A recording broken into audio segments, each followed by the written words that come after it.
Il-Prokuratur Taljan kontra l-mafja Cafiero De Raho wissa lil klabb sportivi ewlenin biex joqogħdu attenti bil-infiltrazzjoni tal-mafja grazzi għal kumpaniji bbażati f'Malta.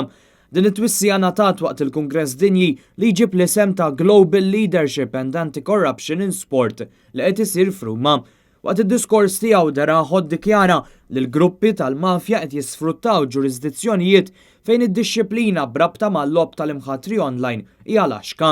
Sfortunatament fid-diskors tiegħu De Raho semma lil Malta bħala eżempju li fi kliemu huwa relevanti biex isaħħaħ l-argument tiegħu u semma diversi każi riċenti fejn kapijiet tal-mafja ġew arrestati wara li jużaw kumpaniji Maltin li jaċċettaw imħatri fuq l-isport biex jaħslu flushom. Huwa fatt magħruf li l-gruppi tal-kriminalità organizzata fl-Italja fl-aħħar snin bidlu l-operat tagħhom biex saru jiffinanzjaw lilhom infushom bil-lob tal-azzard minflok it-traffikar tad-droga u l-armi kif kien fil-passat. Dan apparti li diversi gruppi li għadhom joperaw fit-traffikar tad-droga u jaqilgħu miljuni kbar minn dan il-kummerċ saru jilabu l-flus li jaqilgħu biex bekk jaħslu flushom. Dan billi jużaw kumpaniji tal-imħatri fuq l-isport bl-użu ta' medjaturi jew inkella kumpaniji li ma jkollhomx uffiċċji f'pajjiżi bħal Malta iżda biss indirizz reġistrat f'pajjiżna.